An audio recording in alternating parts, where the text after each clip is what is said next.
Hey, Miguel Dorati back here on the CRP, and it is the start of the week, which means we're going to do some of our wage rages.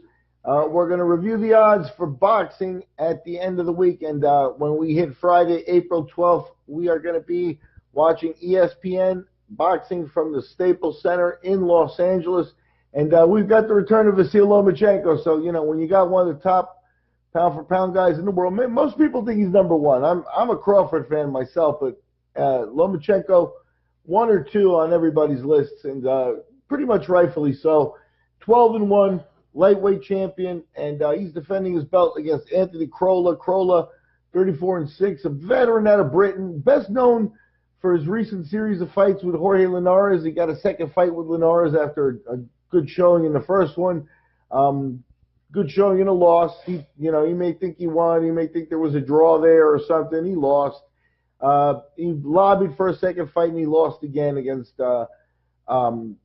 Linares. Now, Linares, to me, was a top 10 pound-for-pound guy until recently, when he took a loss to Lomachenko, and he's, a little bit older now. But at the time, he was a pretty good fighter. There's no shame in those losses for Crolla, but I think they stuck in his craw a little bit, that he was a level lower, and he didn't like it, and he's been looking for a challenge. And here they went ahead and lobbied, and paid the sanctioning fees and made themselves the mandatory for Vasyl Lomachenko's belt. So Crolla, for that, is plus 3,000, and Lomachenko at minus 7,000, so an unbettable line, really.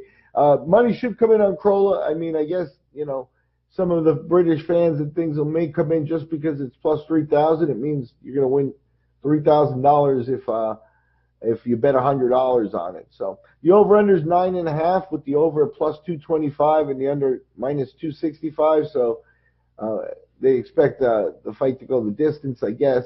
Crolla's a tough guy. He'll probably be there. Lomachenko went the distance last time, but man, when Loma gets going and the accumulation, he stops people. So we'll see if we get the high-tech, high version of Lomachenko or not.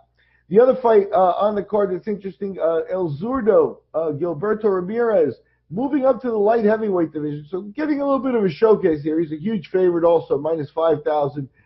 He's facing veteran Tommy Karpency. Karpency paying back at plus 2,000. So we'll see, if you want to bet on a dog there, Karpency at plus 2,000. But he's got a tall order. Ramirez undefeated, moving up in weight, looking,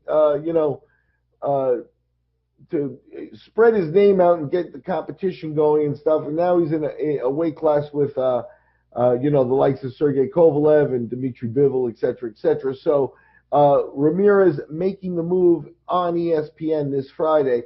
People will be taking a look at that as well. That's the odds. There'll probably be more odds on this card as we approach fight day. And we will look at the odds and see if there are any picks that are worth making here. We'll look at the odds after the weigh-ins to see what they're doing throughout the week here. I'm Miguel Dorati for the CRP. Those are the odds. Lomachenko Crolla this weekend.